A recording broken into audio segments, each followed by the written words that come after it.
আপনার বাচ্চার সুরক্ষার জন্য আপনি সতর্ক থাকতে হবে।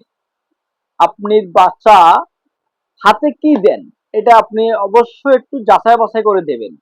প্রিয় বন্ধুরা, স্ক্রিনে যে ছবিটা দেখছেন এটা হচ্ছে একটা বাচ্চার বুকের একটা এক্স-রে রিপোর্ট। প্রিয় বন্ধুরা, বাচ্চার আম্মু বাচ্চার হাতে খুব শখ করে একটা আংটি, সোনার আংটি, খুব শখ করে একটা সোনার আংটি হাতে আঙ্গুলে লাগাইছিল।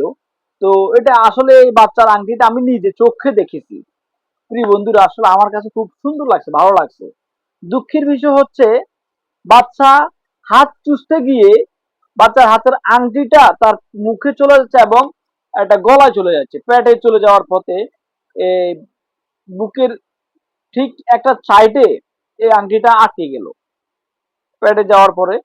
তো দুঃখের বিষয় হচ্ছে এটা অলরেডি পরীক্ষা নিয়ে ক্লিনিকে নিয়ে যখন পরীক্ষা করে এক্সরে করে দেখলো তখন আংটিটা তার বুকের ইয়েতে আটকে গেছে।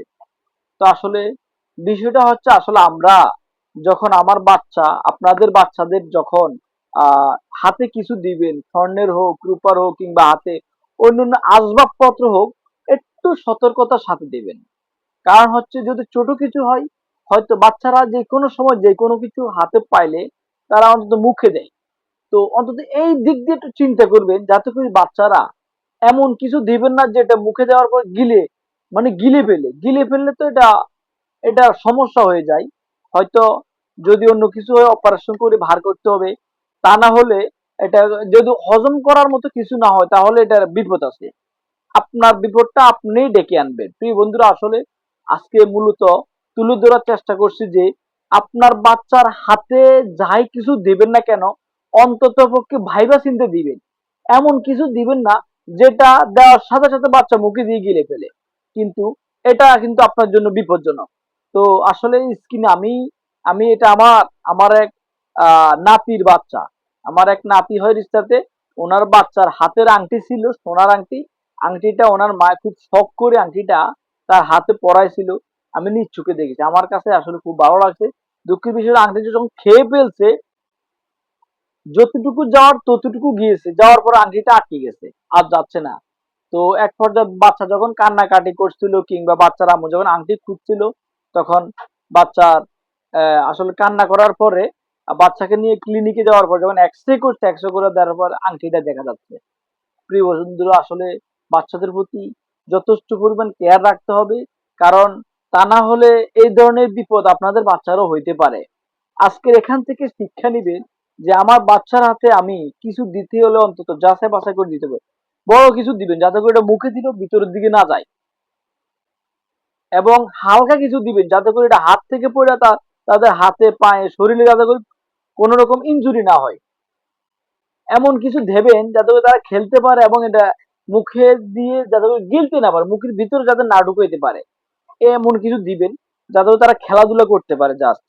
কিন্তু এমন কিছু দিবেন না যেটা ছোট হয় আকারে, মুখে দিলে গিলে ফেলবে, বিপদ হইতে পারে। এমন ভারী কিছু দিবেন না যেটা হাতে পায়ে পড়া বাচ্চাদের শরীর ইনজুরি হইতে পারে কিংবা আঘাত পাইতে পারে। এমন কিছু দিবেন না। প্রিয় বন্ধুরা, আসলে আসলে বাচ্চারা তো বাচ্চারা, এদের এদের আসলে কোনো ওই পরিমাণ এখনো জ্ঞান হয় নাই। এদের যে শিশু বাচ্চাটি একেবারে জিরো, মানে অল্প বয়স, কত 7 মাস না 8 মাস বাচ্চাটার বয়স চলে, এই 7 মাস না 8 মাসের বাচ্চা যখন এই আংটিটা খেয়ে ফেলছে, তো এখন এই আংটিটা বের করতে এখনো সে হসপিটালে আছে। বাট কত সময় লাগবে বা কত টাকার খরচ কিংবা কত কষ্ট পাবে এই বাচ্চাটা। তো আল্লাহ যদি সহায় হয় হয়তো এই বাচ্চাটা হয়তো সুরক্ষায় ভাবে ভালোভাবে হয়তো বাচ্চাটা সুস্থভাবে আংটিটা বের হবে। না হলে আল্লাহ ভালো জানে, অনেক ব্যয়বহুল, অনেক ব্যাপার স্যাপার আছে, অনেক কষ্টের ব্যাপার স্যাপার আছে। তো সব মিলিয়ে আমরা চাচ্ছি যে আসলে এরকম বিপদে যাতে করে কেউ না পড়ে। আপনারা অন্তত, আমি যখন আমার নাতি যখন তার বাচ্চার ইয়েটা যখন রিপোর্টটা আমার কাছে পাঠাইছে, আপনাদের জন্য আমি আসলে ভিডিওটা না করে পারলাম না। এটা হলো জাস্ট সতর্কতামূলক। আপনারা সতর্কতার সাথে অন্তত আপনাদের বাচ্চাদের প্রতি খুব নজরদারিতে রাখবেন, খুব নজরদারি। তো সবাইকে অসংখ্য ধন্যবাদ। যদি ভিডিওটা ভালো লাগে লাইক কমেন্ট শেয়ার দিবেন এবং শুভাকাঙ্ক্ষী ভালোবাসার মানুষ যারা আছে তাদের কাছে পৌঁছে দিবেন। সবাইকে অসংখ্য ধন্যবাদ। আসসালামু আলাইকুম।